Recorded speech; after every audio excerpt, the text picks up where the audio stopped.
Hi guys, Jo Banks here. One of the things that a lot of my clients have been asking me for over the last couple of days is some advice and guidance on working from home, because it is tough if you've never had to do it before. So here are the 5 things that I would probably highlight as the most important when you're working from home.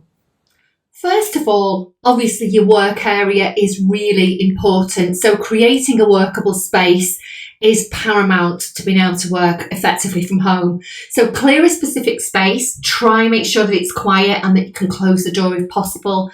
As much natural light is really helpful too. Use a table or a desk if possible rather than working out across your knee. Obviously health and safety implications for doing that.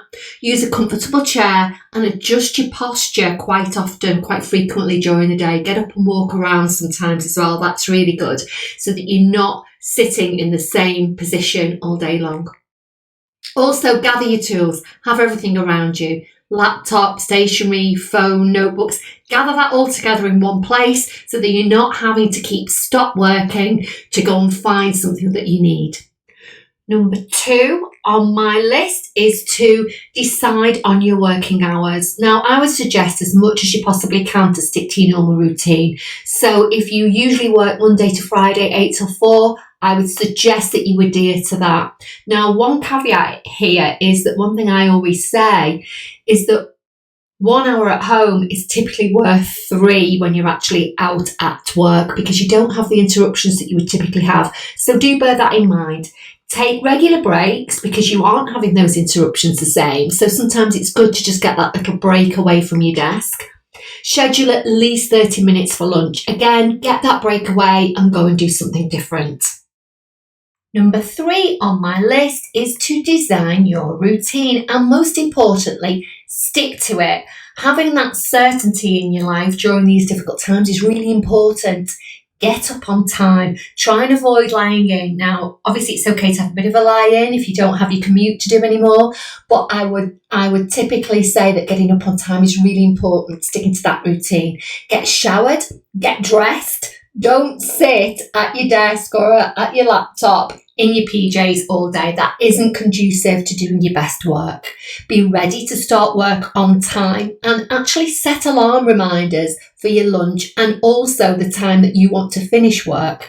Because I know, especially people who work for themselves, they can carry on literally working into the night. So giving yourself an end time and setting an alarm to remind you is a really good top tip. Tip number 4 is keeping positive and motivated. So first of all, let's look at keeping motivated. As I've already mentioned, take those regular breaks, really important. Stay connected with your colleagues, call them, implement daily conference calls if that's something that you're able to do. Exercise as well, that's so important, and eat well. Try to avoid eating junk food and get that walk out in the daylight if possible. Avoid procrastination. That's one of the things that I see a lot of people doing. They really struggle with working from home and getting themselves going in the morning. My massive top tip for that is use the 5, 4, 3, 2, 1 technique. There is a bit of a lag before you thinking a thought and your body getting into action.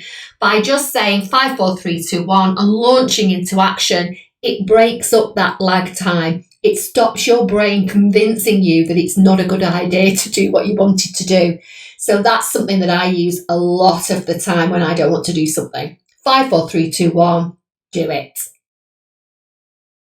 Next, moving on to how to stay positive. Firstly, avoid obsessively watching the news. Now, it's really important to know what's going on at this difficult period. I completely understand that. But having the news on that 24-hour loop is not serving any positive benefit at the moment. So avoid having it on all the time. Just catch up on bulletins or maybe once or twice a day. Avoid doom-mongers. We all have some of those in our lives. Those people that just want to constantly complain, even when they've got nothing to complain about. You have my absolute permission to shut those people down whenever you feel you need to. Avoid listening to gossip. There are so many untruths out there at the moment. It's absolutely crazy. I would, again, shut down any gossip and just, be polite, but say, don't have time for that right now. Chunk things up. I hear so many people really scared, really worried about what's going to happen in the future, when actually we don't honestly know what's going to happen in the future. So deal what you can deal with now. Create a plan. That's really important. So think about the things that you can do and then let it go. Manage your thoughts, and the way that you can do that is by having a plan about, worst case scenarios or what it is that you can actually do now. Another great way of managing your thoughts when you notice that they may be getting into overwhelm is to go and do something different. Motion creates emotion. So if you can notice any negative thoughts that you're having and get up and go and do something else, you will automatically change those thoughts. Finally, seek help. Really important. Get help if you need it. You can speak to your HR manager, your manager, family, friends, your doctor, and there's also NHS Direct if you're feeling really overwhelmed or really upset. Stay connected with people. Don't be afraid to give people a call if you need to talk. Really important. Also, check in on any single friends, family and colleagues. It's very easy to be quite selfish and quite self-absorbed during times like this, but there will be people out there who are really struggling. So do your best to stay in touch and to think about those people and reach out as much as possible. So they are my 5 top tips for working from home effectively.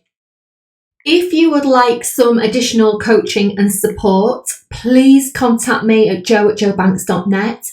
More information on my corporate work and my private work is available at my 2 websites. whatnextconsultancy.co.uk is the corporate website and jobanks.net.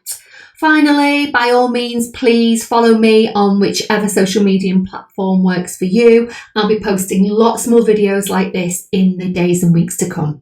If you've got anything to add in support of what I've been saying, or if you've got anything else that you think people need to know about, please leave it in the comments section. I'd also really appreciate it if you would like and share as appropriate. Thanks ever so much for your support. I really appreciate it.